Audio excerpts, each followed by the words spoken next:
तो welcome back to my channel Aman जेकियन। स्वागत है आप सभी का एक बार फिर से हमारे चैनल पर, सभी स्टूडेंट, सभी दोस्तों का, भाई बहनों का।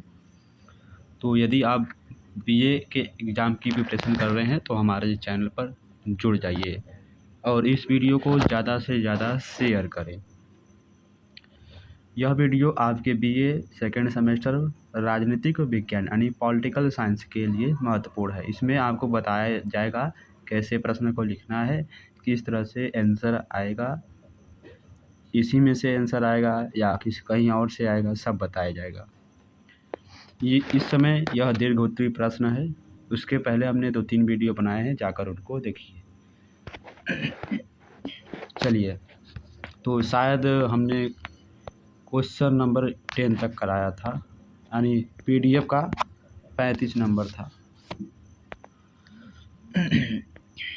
चलिए आगे शुरू करते हैं। तो यहाँ पर पूछा है बहुलवाद क्या है। बहुलवाद का आलोचनात्मक मूल्यांकन कीजिए। बहुलवाद के सिद्धांत का आलोचनात्मक मूल्यांकन कीजिए। दूसरा प्रश्न। तीसरा है बहुलवाद क्या है। लास्की के बहुलवादी विचारों की परीक्षा कीजिए। संप्रभुता के संबंध में बहुलवादी सिद्धांत की आलोचनात्मक समीक्षा कीजिए। यह क्या है, बहुलवाद का अर्थ है। यहाँ पर सबसे पहले हेडिंग डालेंगे बहुलवाद का अर्थ। फिर उसके बाद यहाँ पर देख सकते हैं, हाँ, थोड़ा आंसर को देखते रहिए, देख सकते हैं। फिर दूसरी हेडिंग बहुलवादी आलोचना। आलोचना में पहली हेडिंग है राज्य की सर्वोच्चता, दूसरी सिद्धांत की निरर्थकता, तीसरा भ्रांत धारण का समर्थन, चौथा राज्य की आवश्यकता, पांचवा राज्य की एक भिन्न स्थिति। फिर हेडिंग है उद्देश्यों में असफलता, प्रभुत्व शक्ति का त्याग आवश्यक नहीं, राज्य के कार्यों का विशेष महत्व, बहुलवाद राष्ट्रीय एकता का विरोधी, प्रभु सत्ता समाप्त नहीं हो सकती। उसके बाद नेक्स्ट प्रश्न हमारा है कि कानून की परिभाषा दीजिए तथा कानून के वर्गीकरण पर प्रकाश डालिए। विधि की परिभाषा कीजिए तथा इसका वर्गीकरण कीजिए। दोनों का आंसर क्या है, सेम है। आंसर दे सकते हैं कुछ इस तरह से है, इसको आप पढ़िएगा। कानून का वर्गीकरण दूसरी हेडिंग है। हेडिंग को याद रखिए, उसके अंदर आपको जो आता है लिख दीजिए। संवैधानिक कानून, साधारण कानून, अध्यादेश कानून, सामान्य कानून। उसके बाद क्या है, प्रशासकीय कानून और अंतर्राष्ट्रीय कानून। नेक्स्ट प्रश्न हमारा है स्वतंत्रता से आप क्या समझते हैं। स्वतंत्रता के विभिन्न प्रकार बताइए। दूसरा प्रश्न, स्वतंत्रता की अवधारणा की विवेचना कीजिए। तीसरा प्रश्न, स्वतंत्रता पर संक्षिप्त टिप्पणी लिखिए। चौथा प्रश्न, राजनीतिक स्वतंत्रता का क्या अर्थ है। सबसे पहली हेडिंग है स्वतंत्रता तथा उसके विभिन्न स्वरूप। पहला, स्वतंत्रता का अर्थ, ठीक है। फिर दूसरी हेडिंग क्या है हमारी, स्वतंत्रता की परिभाषाएं। तो यहाँ पर विभिन्न वैज्ञानिकों के अनुसार स्वतंत्रता की परिभाषा दिया गया है, देख सकते हैं यहाँ पर। इसके लिखने के बाद हम नेक्स्ट हेडिंग पे आते हैं, स्वतंत्रता के विभिन्न रूप। पहला है प्राकृतिक स्वतंत्रता, दूसरा क्या है व्यक्तिगत स्वतंत्रता, तीसरा क्या है नागरिक स्वतंत्रता, चौथा सामाजिक स्वतंत्रता, पांचवा धार्मिक स्वतंत्रता, छठवां राजनीतिक स्वतंत्रता, सातवां क्या है राष्ट्रीय स्वतंत्रता, आठवां आर्थिक स्वतंत्रता। चलिए नेक्स्ट प्रश्न है समानता से आप क्या समझते हैं। समानता के विभिन्न प्रकारों का उल्लेख कीजिए। स्वतंत्रता और समानता का संबंध स्पष्ट कीजिए। क्या स्वतंत्रता व समानता एक दूसरे के पूरक हैं। तो यहाँ सबसे पहले समानता की परिभाषा कीजिए। समानता एवं स्वतंत्रता के मध्य संबंध की विवेचना कीजिए। समानता का अर्थ। दूसरी हेडिंग है समानता के विभिन्न स्वरूप। तो पहला सामाजिक समानता, नागरिक समानता, राजनीतिक समानता, चौथा सांस्कृतिक समानता, पांचवा आर्थिक समानता, इस तरह से है। छठवां धार्मिक समानता, ठीक है। इस तरह से हेडिंग है। स्वतंत्रता तथा समानता का संबंध यहाँ पर दिया गया हेडिंग है। फिर उसके बाद आगे बढ़ते हैं हम, स्वतंत्रता व समानता पर परस्पर विरोधी है, इस तरह से हेडिंग डालेंगे। अब नेक्स्ट प्रश्न हमारा क्या है, शक्ति की, इस प्रश्न को देख लीजिए। नेक्स्ट है शक्ति की अवधारणा का सत्ता और प्रभाव की अवधारणा से भेद स्पष्ट कीजिए। शक्ति से आप क्या समझते हैं, शक्ति के प्रकार बताइए। इस तरह से इसका आंसर है, देख सकते हैं। हेडिंग हम क्या डालेंगे, शक्ति की परिभाषा। पहला यहाँ पर वैज्ञानिक के अनुसार, दूसरा वैज्ञानिक, तीसरा वैज्ञानिक के अनुसार, इस तरह से करते जाएंगे। फिर क्या है, शक्ति के प्रकार डालेंगे, कौन कौन से प्रकार होते हैं। व्यवहार परिवर्तन, शक्ति का वर्गीकरण औचित्य के आधार पर मैक्स वेबर। दूसरा, शक्ति के प्रवाह के आधार पर, इस तरह से, ठीक है। क्षेत्रता के आधार पर शक्ति का वर्गीकरण, प्रयोग में परिणाम के आधार पर शक्ति का वर्गीकरण। आगे बढ़ते हैं। आगे हमारा प्रश्न है, अधिकार की परिभाषा दीजिए तथा उसके आवश्यक तत्वों का वर्णन कीजिए। अधिकारों के महत्व को स्पष्ट कीजिए। अधिकार की परिभाषा हेडिंग, फिर विभिन्न वैज्ञानिकों के अनुसार अधिकार की परिभाषा, फिर अधिकार के आवश्यक तत्व कौन कौन से यहाँ पर देख सकते हैं। पहला है, अधिकार सार्वजनिक होते हैं, अधिकार सामाजिक होते हैं, अधिकार समाज में व्यक्ति का एक दावा है। चौथा है, अधिकार और कर्तव्यों का पारस्परिक संबंध है। पांचवा, अधिकारों का आधार लोकहित है। छठवां, अधिकार सीमित होते हैं। फिर उसके बाद अधिकार की विशेषताएं यानी कि महत्व क्या है, इम्पोर्टेंस क्या है। तो पहला है, तटस्थ और सामाजिक के से संबंध में। दूसरा, व्यक्ति या समूह की मांग। तीसरा, समाज की स्वीकृति। चौथा, स्वतंत्रता, समानता, नैतिकता तथा सदाचार आधार। पांचवा, सार्वजनिक हित से जुड़े। छठवां, राज्य राष्ट्रता नहीं। सातवां, विकासशील। आठवां, असीमित नहीं। नौवां, अधिकार और कर्तव्य अन्योन्याश्रय संबंध। ठीक है। नेक्स्ट प्रश्न आता है, राजनीतिक सांस्कृतिक की परिभाषा और प्रकार का उल्लेख कीजिए। राजनीतिक सांस्कृतिक शब्द की व्याख्या कीजिए, इसके प्रकारों की विवेचना कीजिए। नेक्स्ट प्रश्न है, राजनीतिक संस्कृति से आप क्या समझते हैं। राजनीतिक संस्कृति के कितने प्रकार होते हैं। तो इस तरह से यहाँ पर 4 प्रश्न दिए गए हैं, चारों प्रश्न अलग अलग टाइप के हैं, इसका आंसर सेम है। इस सबसे पहले हेडिंग क्या डालेंगे, राजनीतिक संस्कृति की अर्थ एवं परिभाषाएं। चलिए आगे बढ़ते हैं। फिर उसके बाद विभिन्न वैज्ञानिकों के अनुसार उसकी परिभाषा दिया गया है। फिर उसके बाद राजनीतिक संस्कृति के प्रकार, पहला प्रकार यहाँ पर, दूसरा प्रकार है। फिर उसके बाद यहाँ पर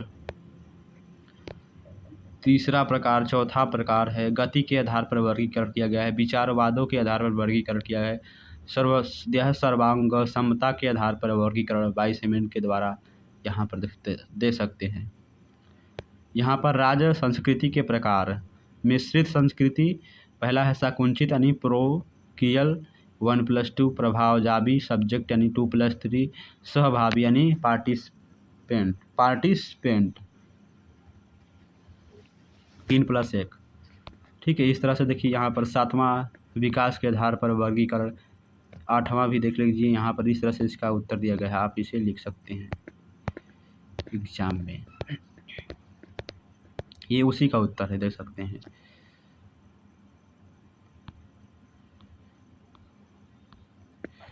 नेक्स्ट प्रश्न है, राजनीतिक विकास से आप क्या समझते हैं। लुसियन पाई के राजनीतिक विकास के सिद्धांत का उल्लेख कीजिए। नेक्स्ट है, राजनीतिक विकास किसे कहते हैं। लुसियन पाई की अवधारणा की पृष्ठभूमि में राजनीतिक विकास की विशेषताओं की विवेचना कीजिए।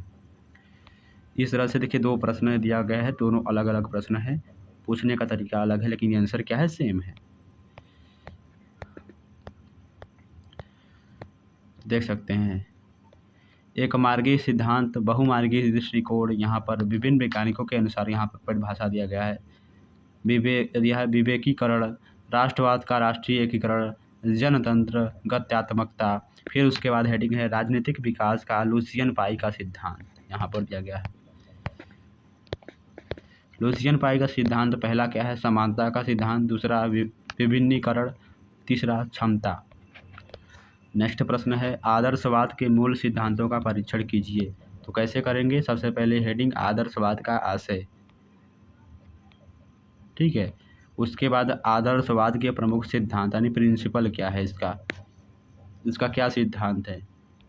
तो पहला हेडिंग, उसके बाद आदर्शवाद के प्रमुख सिद्धांत को लिखने के बाद उसके बाद पहली हेडिंग उसमें डालेंगे, राज्य एक नैतिक संस्था है। दूसरी हेडिंग डालेंगे, राज्य साध्य है, साधन नहीं।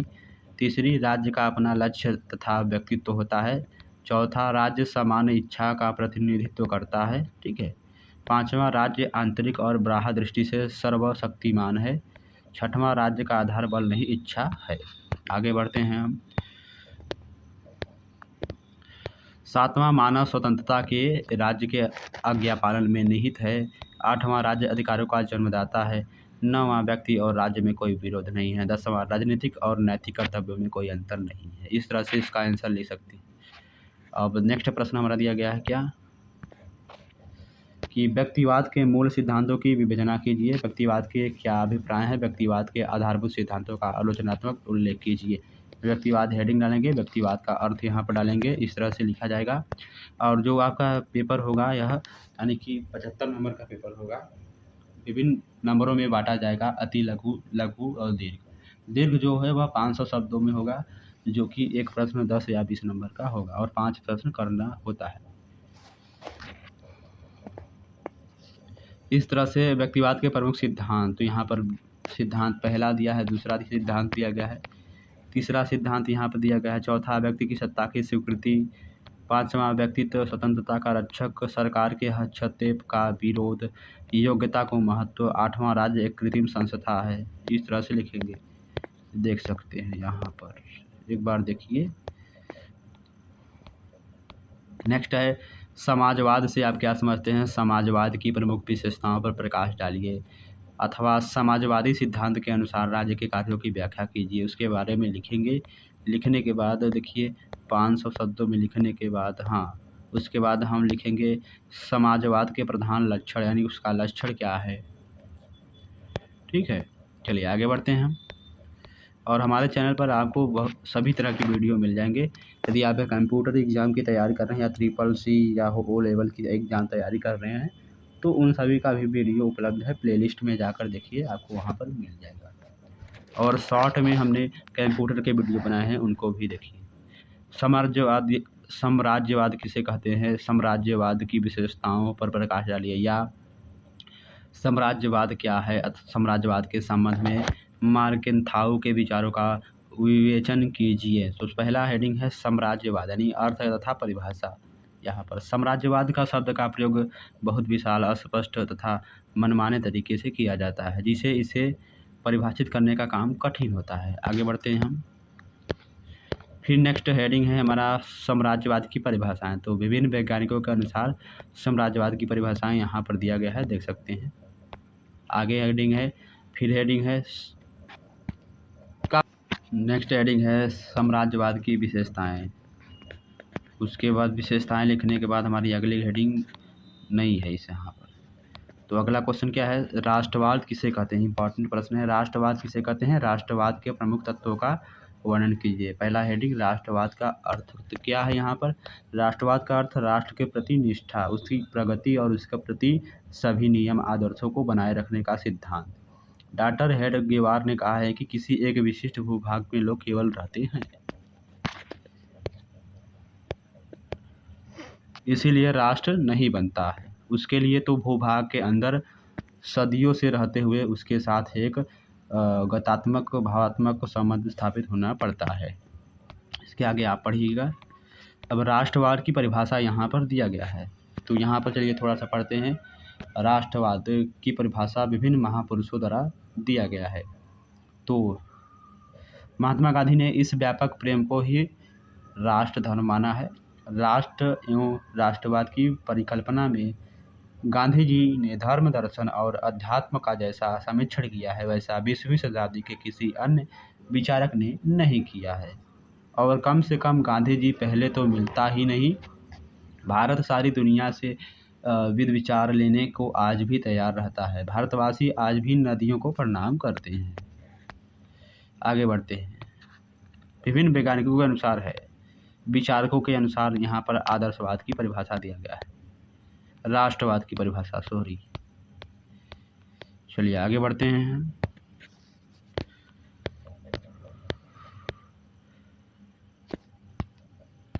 अब राष्ट्रवाद की परिभाषा लिखने के बाद हम यहाँ पर आते हैं राष्ट्रवाद के अनिवार्य तत्व। राष्ट्रवाद के अनिवार्य तत्व निम्नलिखित है। पहला है सामान्य जाति का रक्त संबंध, दूसरा सामान्य धर्म, तीसरा सामान्य भाषा, चौथा सामान्य इतिहास तथा संस्कृति, पांचवा समान राजनीतिक आकांक्षाएं। आगे बढ़ते हैं हम। आगे है हमारा छठवां भौगोलिक निकटता। नेक्स्ट प्रश्न हमारा क्या दिया गया है कि लिंग समानता और स्त्री मुक्ति आंदोलन के बारे में संक्षिप्त विवरण दीजिए। इम्पॉर्टेंट प्रश्न है। तो लिंग समानता और स्त्री मुक्ति आंदोलन तो लिंग विभेद की प्रतिक्रिया में 20वीं शताब्दी के पश्चात जगत में स्त्री मुक्ति आंदोलन की शुरुआत हुई। इस आंदोलन ने शीघ्र ही संपूर्ण विश्व को अपने आगोश में ले लिया। यह आंदोलन समाज में पुरुष आधिपत्य के विरोध में प्रारंभ हुआ और इसने पुरुष स्त्री के मध्य अधिकार भेद की समाप्ति को अपना लक्ष्य बनाया। इसके आगे आपको पढ़ना है। चलिए नेक्स्ट है सिमोन डी बोविया के अनुसार यहाँ पर दिया गया है। आगे प्रश्न बढ़ते हैं। यहाँ पर ये उसी का उत्तर है। नेक्स्ट हमारा प्रश्न हमारा दिया है कि संसदात्मक या मंत्रिमंडलात्मक शासन से आप क्या समझते हैं, इसके गुण दोषों की व्याख्या कीजिए। नेक्स्ट है संसदीय प्रणाली की सरकार की मुख्य विशेषताओं का वर्णन कीजिए, इसके गुण दोषों की विवेचना कीजिए। नेक्स्ट है संसदीय सरकार की विशिष्ट विशेषताएं क्या हैं, इसके गुण और दोषों को बताइए। तो हेडिंग हमारा है संसदात्मक या मंत्री परिषदात्मक सरकार। संसदात्मक सरकार का अर्थ यहाँ पर दिया गया है,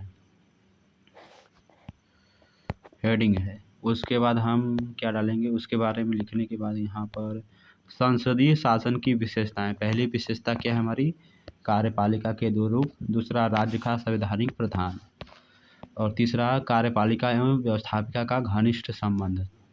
चौथा मंत्रिपरिषद का उत्तरदायित्व। पांचवा प्रधानमंत्री का नेतृत्व। छठवां राजनीतिक एकरूपता।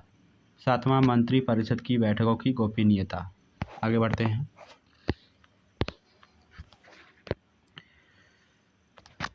आगे है हमारा संसदात्मक सरकार के गुण। नेक्स्ट है कार्यपालिका एवं व्यवस्थापिका में सहयोग। तो उत्तरदायी शासन यहाँ पर दिया गया है, हेडिंग है। तीसरा शीघ्र निर्णय। चौथा प्रजातांत्रिक पद्धति। पांचवा राजनीतिक प्रशिक्षण। नेक्स्ट है संसदात्मक सरकार के दोष। पहला दोष मंत्रिपरिषद की तानाशाही। दूसरा दोष शक्ति पृथक्करण सिद्धांत का विरोध। तीसरा उग्र राजनीतिक दलबंदी। चौथा सरकार का अस्थायित्व। पांचवा कार्यकुशलता का अभाव। चलिए नेक्स्ट प्रश्न हमारा है राजनीतिक दल से आपका क्या तात्पर्य है, नागरिक की शिक्षा एवं सरकार के निर्माण में इसकी क्या भूमिका है। पहला प्रश्न, दूसरा प्रश्न, तीसरा, चौथा, 5 प्रश्न दिए गए हैं। पांचों प्रश्न पूछने का तरीका अलग अलग है, आंसर क्या है, सेम है। हेडिंग डालते हैं जैसे सब में डालते हैं। आगे बढ़ते हैं, देख सकते हैं इसका उत्तर। राजनीतिक दलों के कार्य और भूमिका। पहला शासन संचालन। दूसरा शासन पर नियंत्रण। तीसरा सार्वजनिक नीतियों का निर्धारण। चौथा शासन व जनता के बीच कड़ी। इस तरह से हेडिंग डालते हैं हम। पांचवा राजनीतिक प्रशिक्षण देना और व्यवस्था में एकरूपता लाना। छठवां। तीसरा प्रश्न है यानी नेक्स्ट प्रश्न है दंड क्या है, दंड के उद्देश्यों का वर्णन करते हुए इसके सिद्धांतों की विवेचना कीजिए। इंपॉर्टेंट प्रश्न है। हेडिंग दंड की अवधारणा, फिर उसके बाद हेडिंग दंड के उद्देश्य, फिर दंड के सिद्धांत। एक ही सिद्धांत है इसमें, दंड का निवारक। फिर उसके बाद प्रतिरोध सिद्धांत की आलोचना। आगे बढ़ते हैं हम, देख सकते हैं। एक बार वीडियो को शेयर कर दीजिए। फिर दंड के निरोधक सिद्धांत की आलोचना। चौथा दंड का सुधारात्मक सिद्धांत।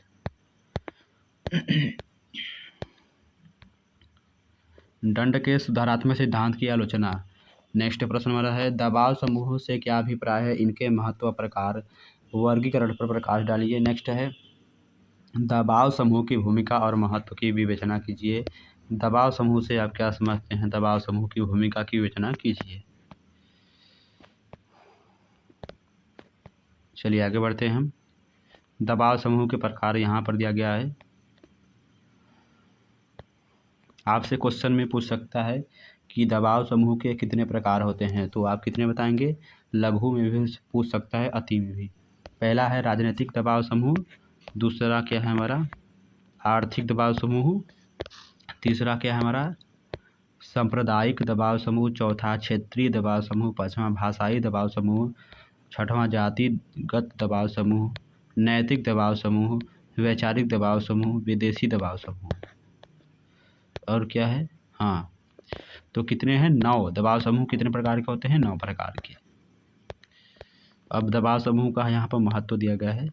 फिर उसके बाद नेक्स्ट प्रश्न हमारा, कार्यपालिका से आप क्या समझते हैं? कार्यपालिका के प्रकार बताइए। अर्थ कार्यपालिका का हेडिंग, कार्यपालिका के प्रकार, पहला है यहाँ पर नाम मात्र की व वास्तविक कार्यपालिका।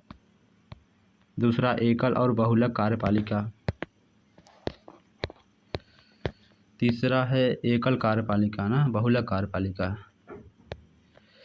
नेक्स्ट, व्यवस्थापिका से आप क्या समझते हैं? व्यवस्थापिका के कार्यों की विवेचना कीजिए। हेडिंग क्या है? व्यवस्थापिका। व्यवस्थापिका क्या है उसके बारे में लिखने के बाद हेडिंग में डालेंगे व्यवस्थापिका का महत्व। फिर उसके बाद व्यवस्थापिका के कार्य।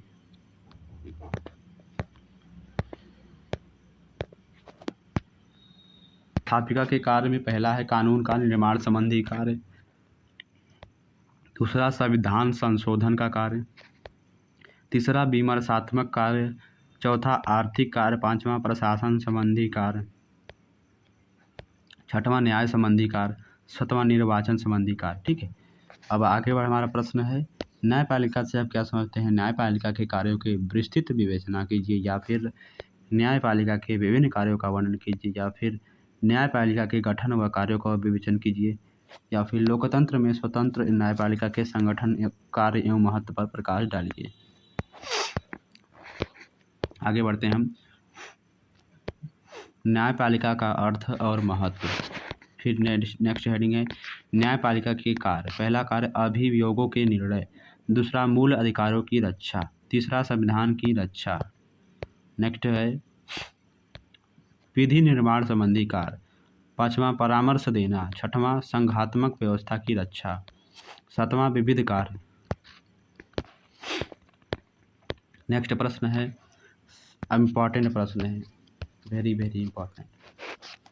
संविधान की परिभाषा कीजिए तथा विभिन्न प्रकारों में संविधानों का वर्णन कीजिए। संविधान का अर्थ और परिभाषा। संविधान जो है अंग्रेजी शब्द कॉन्स्टिट्यूशन का उपयोग किसी भी वस्तु के ढांचे अथवा संगठन अथवा बनावट के लिए किया जाता है।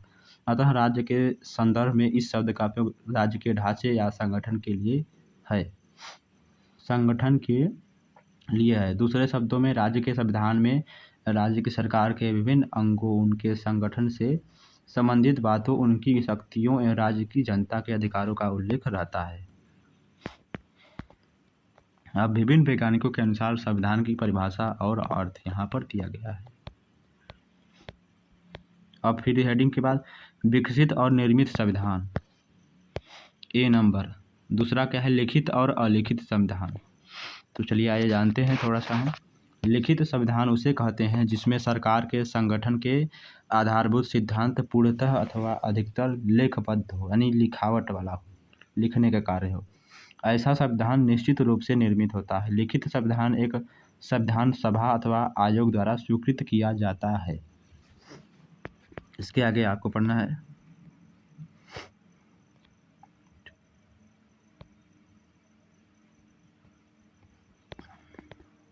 चलिए आगे बढ़ते हैं।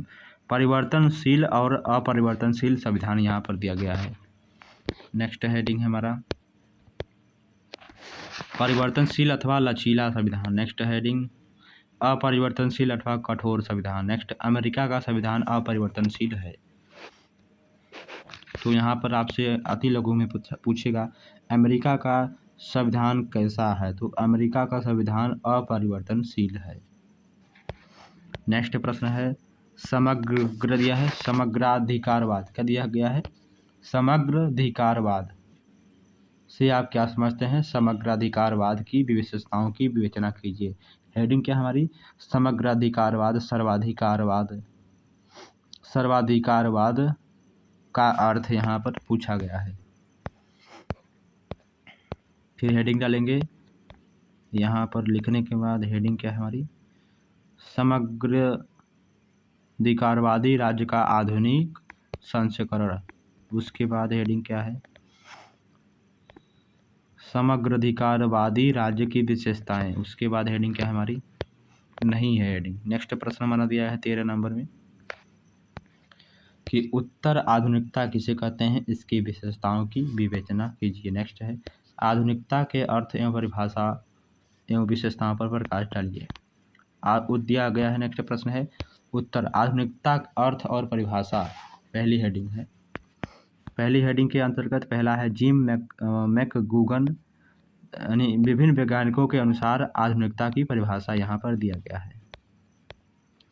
विभिन्न वैज्ञानिकों के अनुसार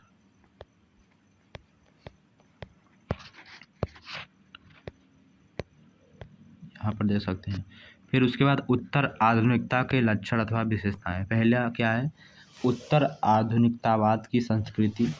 दूसरा उत्तर आधुनिकतावाद बहुआयामी है।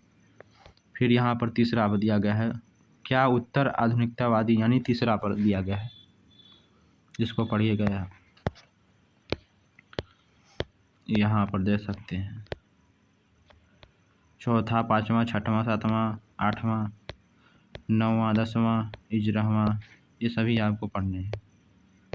12वां यानी 12 ठो दिया गया है। नेक्स्ट हमारा प्रश्न है पंथ निरपेक्षता किसे कहते हैं? पंथ निरपेक्षता की विशेषताएं बताइए। सबसे पहले हेडिंग पंथ निरपेक्षता से क्या अभिप्राय है। चलिए आगे बढ़ते हैं हम। पंथ निरपेक्ष राज्य की विशेषताएं। यहाँ पर पहली विशेषता क्या है धर्म समाज का सामूहिक कार्य न होकर व्यक्ति का व्यक्तिगत कार्य है। फिर उसके बाद दूसरा हमारा क्या है पंथ निरपेक्ष राज्य का अपना कोई धर्म नहीं होता। धर्म विशेष पर आधारित न होते हुए भी अधार्मिक नहीं है। सभी धर्मों के प्रति सहिष्णुता है। धार्मिक कट्टरता को निरुत्साहित करना, सर्वाधिकारवाद का विरोध करना, सभी नागरिकों को समान अधिकार। तो ये थे आपके BA second semester political science के अति तो हो गया दीर्घोत्तरी प्रश्न है। क्या है दीर्घोत्तरी प्रश्न है। 500 शब्दों में लिखना है। प्रत्येक प्रश्न 10 नंबर का रहेगा। 5 प्रश्न 50 नंबर के। ठीक है तो वीडियो को ज़्यादा से ज़्यादा शेयर करें और सभी दोस्तों को एक बार शेयर कर दीजिए और अपने स्टोरी में भी लगाइए। चलिए धन्यवाद। नेक्स्ट वीडियो मिलते हैं।